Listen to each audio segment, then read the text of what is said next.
Delhi, Lord Louis Mountbatten arrives to take up his appointment as India's Viceroy and Governor-General. At a crucial moment in India's history, the 47-year-old grandson of Queen Victoria becomes the 29th and last Viceroy. The first to hold the office was Viscount Canning in 1858, the 21st year of Queen Victoria's reign.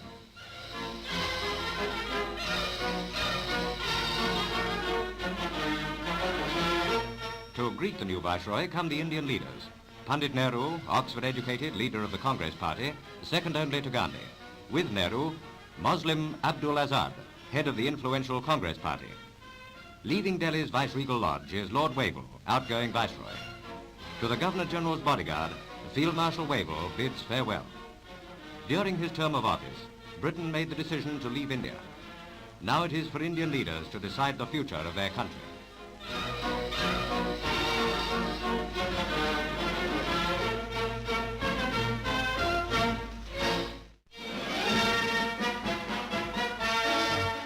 Through Karachi's streets drives the Quaid-e-Azam, Mohammed Ali Jinnah, Pakistan's first Governor-General.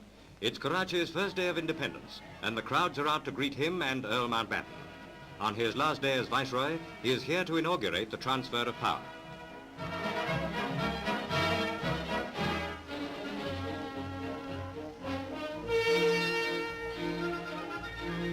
To the members of Pakistan's first Constituent Assembly, Lord Louis reads a message from the King proclaiming the new dominion.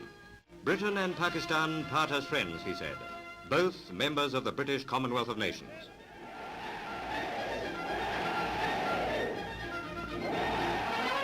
"600 miles away in Delhi, Independence Day was also a day of rejoicing. Tumultuous crowds filled the streets, celebrating, singing and laughing. Police were called out many times to restore order, where everyone ran wild with joy.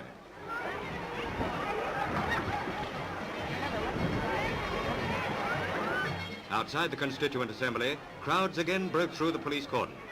From the balcony of the building, Pandit Nehru, India's first Premier, urges the crowd to let the procession move through. Earl Mountbatten's car was surrounded by thousands of wildly cheering people. In the afternoon, the Mountbattens, with their daughter Pamela, took part in the festivities.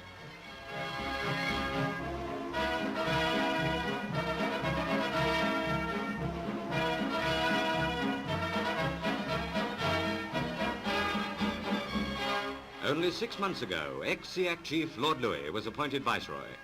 Today, we recognize that the friendly, understanding manner which made him so popular a service commander helps him to face yet another task, to be the first Governor-General of the new Indian Dominion. In London, the flags of the new Indian Union flutter over the headquarters of India and Pakistan. An era has ended, a new epoch begins. A subcontinent larger than the whole of Europe becomes two self-governing dominions within the British Commonwealth of Nations. After less than a century under the British Crown, India's most crucial hour has struck. 5 months ago, Earl Wavell left Delhi to be succeeded by Earl Mountbatten. Under Queen Victoria's great-grandson, the transfer of power is completed. Pandit Nehru, Congress leader, is India's Prime Minister. Mohammed Ali Jinnah, Muslim chief, becomes Pakistan's Governor-General. Baldev Singh takes over India's defense. Liaquat Ali Khan is Pakistan's first Premier. The Nawab of Bhopal is one of the princes who has joined the Indian Union. Mahatma Gandhi, the 78-year-old mystic, stands inscrutable and aloof. Today, the fate of 400 million Indians is in the hands of these leaders. During the past 200 years, the British gave India law and order. They built roads and railways. They irrigated the lands. But India's future welfare largely depends upon communal harmony. 40 million Muslims will live in India, 18 million Hindus in Pakistan. Stirred by intense religious passion, communal strife has shed much blood. It still continues. Can Hindus and Muslims live peacefully together?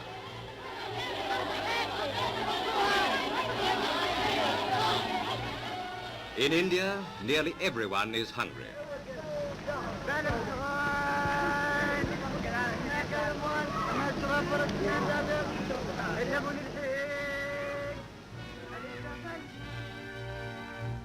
When they are too frail to beg, they die.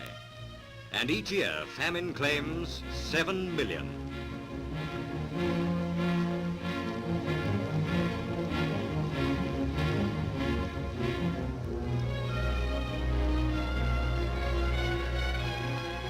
Economically, India and Pakistan are interdependent.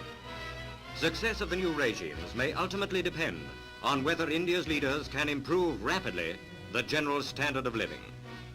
To people like these, the heart of India, the word freedom is empty. To the average Indian, his rulers mean little. Democracy is just a word unheard of by the majority.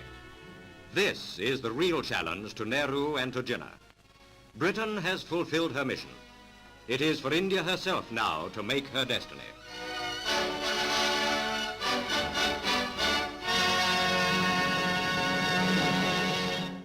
21 years of independence for India.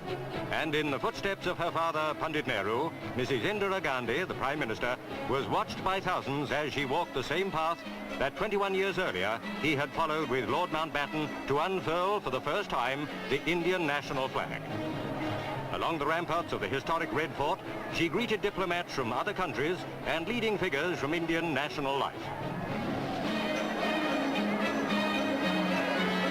Then came the proud moment as she prepared to unfurl the tricolour.